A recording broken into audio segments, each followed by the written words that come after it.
Hi everyone, it's Rax. Maxroll has updated all of their tier lists and a lot of the build guides are coming out.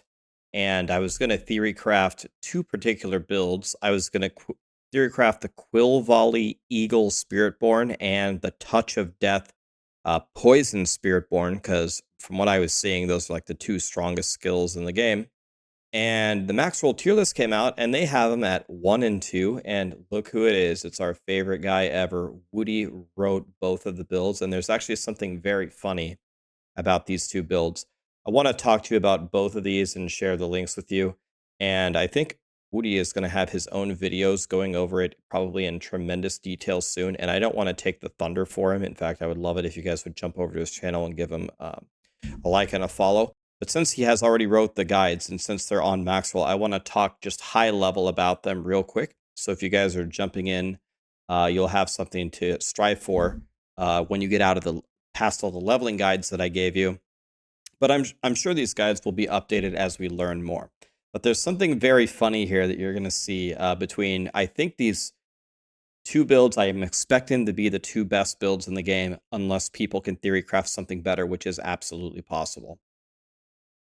So let's start up here with the gear. Again, I'm going to try not to get too into the weeds here, but the main thing we're doing here is Touch of Death. And this Touch of Death just essentially does a bajillion damage, especially when you combine it with this. Kills extend the duration of your Touch of Death. When a swarm is replaced early, it bursts for 450% of the damage that it would have done. So the Touch of Death itself is kind of like a dot that you put up that goes for 9 seconds. You can have up to 3 swarms at a time. So we put up a dot, we put up a dot, we put up a dot. And when we put up a fourth one, we replace the first one and it does like a big explosion and everything dies, right? Well, the first thing that you got to think about is we ain't got no time for that, right? That sounds way too slow. I'm not playing a build like that. That's where this lovely key passive comes in. Your critical strikes cause your poisoning to burst on an enemy, dealing 100% of the poison damage instantly to them. So it's all about doing the damage instantly. We use it to burst it right away. And that's how we're going to essentially crush everything. Now, the uniques for Spiritborn are really, really good. So let's look at this one. This one was just nerfed, by the way. This is the nerfed version that's going to be on live. According to your secondary Spirit Hall choice, your skills are all additionally Jaguar, Eagle, Gorilla, or Centipede. Okay, so we have our base skills here, and most of them are either, like, for example, Touch of Death is going to be Centipede. We got some Jaguar skills here. Then we're going to get all of them are also going to be Gorilla skills from our main thing. And this is our secondary thing, which normally wouldn't also make them Jaguar skills, but it does from the unique. So now we've got all the Jaguar stuff. So now we can pick up some passives like this to get more damage. But that's not all. The unique continues. Your skills deal 30% increased damage per spirit type they have. Holy shit, that's a shitload of multiplicative damage. That is exactly what we want, and we're going to be hunting for it. You can see the rune word there is for the Druid Bulwark, so you can stay alive. Now, what about this one? Jacinth Shell, did I say that right? Spending Vigor heals you for 10% of your maximum life. Vigor is the Spiritborn's resource, so spending resource gives you your life back.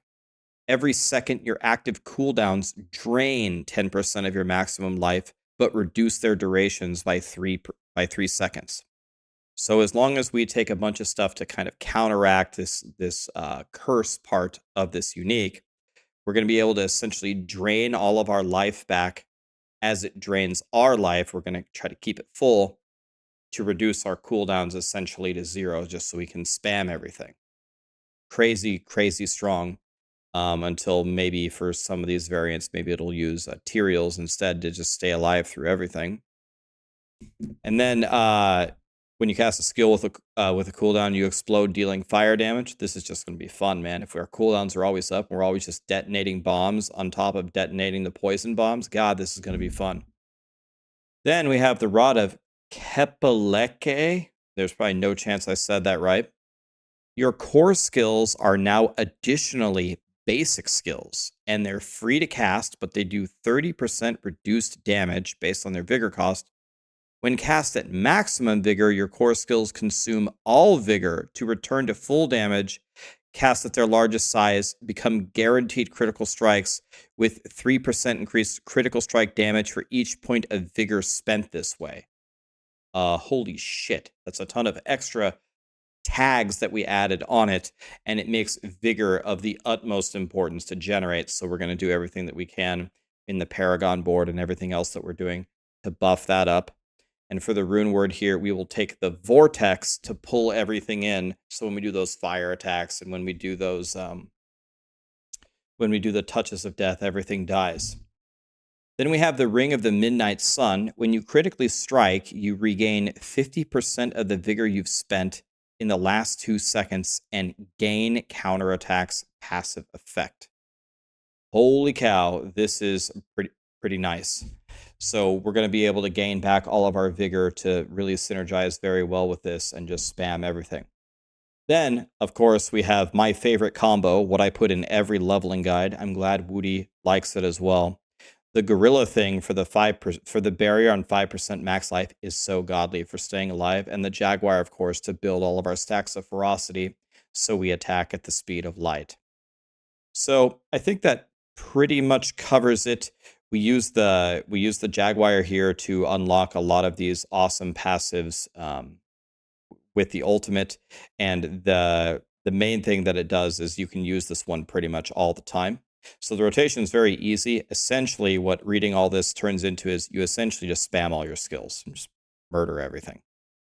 Now, so that's the Touch of Death kind of poison guide. I'll let you read the full guide from Woody, and if Woody makes a video, we'll link to that so you can check out all the details from him. I don't want to steal his thunder, but you want to see something funny? I want you to look right here.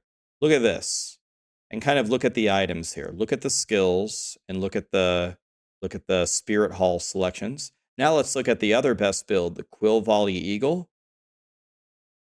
Huh, this looks like almost exactly the same. And instead of taking the Touch of Death power, we take the Quill Volley power. And then we take the same unique here, we throw on materials, we have the same staff, and we have the same ring. So I don't think it's too much of an exaggeration to say it's almost the exact same build with a slightly different Paragon board and a couple of things switched around here where you just throw the Quill Volleys instead. And I wish I had gameplay here for you, but Quill Volley is just filling the whole screen with little blue cool feathers, and this is just smashing everyone down with your Touch of Death poison bombs. So they're very, very similar, different skills over here that are going to have tremendous outputs. Both of these builds should be able to completely crush Torment 4. I think I'm going to start with the poison one just because I just like the fantasy so much. But then once you get pretty much everything, you could probably go over here and make the eagle one without doing too much work. The Quill Volley version. Blizzard, when are we going to get an armory so we can just press one button? Anyway, I didn't want to leave you guys hanging on just giving you leveling builds. Thank you to Woody for theory crafting this, so I didn't have to. You guys should go check him out. I'll put links to his videos down below. I'm sure his videos will go into more detail than I did. That was on purpose. But I'll probably make both of these pretty much immediately to see how powerful they are. I'm really looking forward to it. I think it's just going to stomp the game. Thank you.